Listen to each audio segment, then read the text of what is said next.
और अब चलिए बढ़ते हैं आगे। हरियाणा में बाढ़ की वजह से लोगों को परेशानियों का सामना करना पड़ रहा है। कुछ इलाके ऐसे हैं जहां पर पानी अभी भी भरा हुआ है और आम लोग परेशान हैं। किसानों को भी काफी नुकसान हुआ है और इसलिए लोगों को राहत पहुंचाने के लिए सीएम मनोहर लाल ने प्रभावित इलाकों का दौरा किया। 12 जिलों को बाढ़ प्रभावित घोषित किया। सीएम ने प्रशासन को कड़े निर्देश भी दिए हैं कि पीड़ितों की समस्याओं का तुरंत समाधान होना चाहिए। रिपोर्ट देखिए। बारिश, बाढ़, परेशानियों का अंबार। हरियाणा में बारिश से त्राहिमाम। पीड़ितों से मिलने पहुंचे सीएम मनोहर। 12 जिलों को किया बाढ़ प्रभावित घोषित। पिछले कुछ दिनों से हरियाणा में बारिश का दौर जारी है। इस बारिश के कारण लोगों की मुश्किल थमने का नाम नहीं ले रही और यही वजह है कि हरियाणा के मुख्यमंत्री मनोहर लाल लगातार खुद पीड़ितों से मुलाकात करने पहुंच रहे हैं। बाढ़ के कारण जो इलाके प्रभावित हैं, सीएम ने उन जगहों का जायजा लिया। कुछ इलाकों में नुकसान इतना ज्यादा है कि सीएम ने कुल 12 जिलों को बाढ़ प्रभावित घोषित किया। सीएम ने कहा कि लोगों के लिए खाद्य और अन्य नागरिक आपूर्ति व्यवस्थाएं बनाई गई हैं।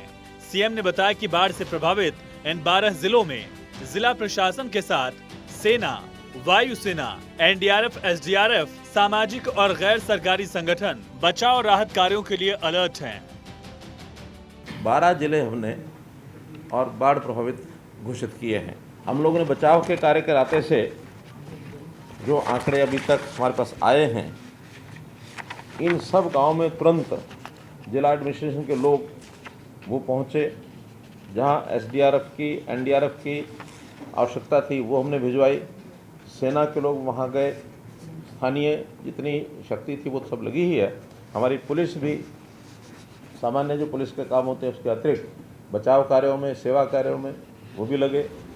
सीएम ने इस दौरान ये भी बताया कि हरियाणा में जनवरी में हुई बाढ़ नियंत्रण बोर्ड की बैठक के दौरान राहत कार्यों से निपटने के लिए 930 करोड़ रुपए पहले ही स्वीकृत किए जा चुके हैं।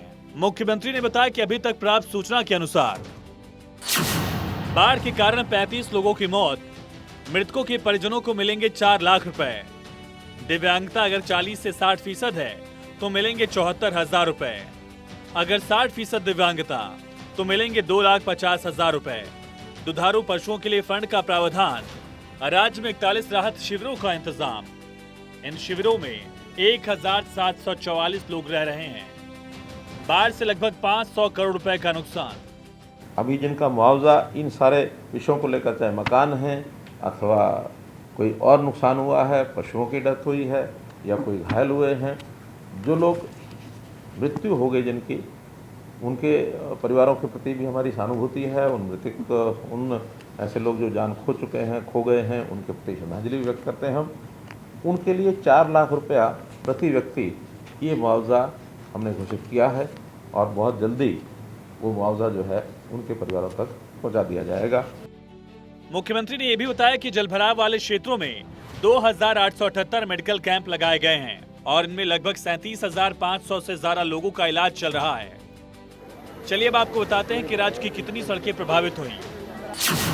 राज्य की 996 सड़कें प्रभावित। मरम्मत के लिए 230 करोड़ रुपए होंगे खर्च। बचाव कार्य में 4.5 करोड़ की राशि खर्च। 1142 किलोमीटर लंबी 996 सड़कें ऐसे हैं जो तुरंत जिसकी मरम्मत की आवश्यकता रहेगी, कहीं उसको नया बनाने की भी आवश्यकता पड़ सकती है। 230 करोड़ रुपए का बजट इसके लिए भी लगेगा। हरियाणा के मुख्यमंत्री मनोहर लाल ने कहा कि बाढ़ से फसल को भी नुकसान पहुंचा है, लेकिन कितना नुकसान हुआ उसका आकलन जुलाई के बाद किया जाएगा, क्योंकि 31 जुलाई तक कुछ फसलों की बिजाई दोबारा से की जा सकती है। उन्होंने कहा कि इस बार किसानों से आह्वान किया गया है कि वो मेरी फसल मेरा ब्यौरा पोर्टल पर अपनी पूरी खेती योग्य जमीन का पंजीकरण करें। इसमें एक विषय है क्रॉप्स का, क्योंकि खेती का भी बहुत नुकसान, जैसा पानी भरा है हमको मालूम है हुआ है। और अभी चूँकि बिजाई का समय चल रहा है और बिजाई के समय में हमारे पास ये भी रिपोर्ट्स हैं कि ऐसे अवसर पर अगर बिजाई का समय होता तो उसके ऊपर दोबारा बिजाई भी हो जाती है। तो अगर 31 जुलाई तक दोबारा बिजाई होती है तो उसका अलग प्रकार से विचार किया जाएगा। और जिन फसलों की बिजाई नहीं होगी, जहाँ पानी उसके बाद भी उतर नहीं पाएगा, उनके लिए अलग से विचार किया जाएगा। लेकिन हमारे जो पहले से प्रावधान हैं मुआवजा देने के, वो सारे इस पर भी लागू होंगे। हरियाणा में बाढ़ से बहुत नुकसान हुआ है। आम जनजीवन अस्त व्यस्त है। फसलें भी तबाह हो गई हैं। अब हरियाणा के मुख्यमंत्री खुद पीड़ितों का हाल जानने के लिए पहुंचे और लोगों तक राहत पहुंचाने के लिए कई घोषणाएं की। सीएम के इस भाव को देख लोग कह रहे हैं कि हमारे राज्य के मुख्यमंत्री हमेशा आपदा में सबसे पहले हमारे लिए खड़े रहते हैं और सीएम की इसी दूरदर्शी सोच और नीति के कारण आज हरियाणा में भले ही बाढ़ से नुकसान हुआ हो, लेकिन लोगों को विश्वास है कि सीएम मनोहर लाल हैं तो उनकी हर समस्या दूर हो जाएगी। थानेश्वर शर्मा, चंडीगढ़, भारत 24।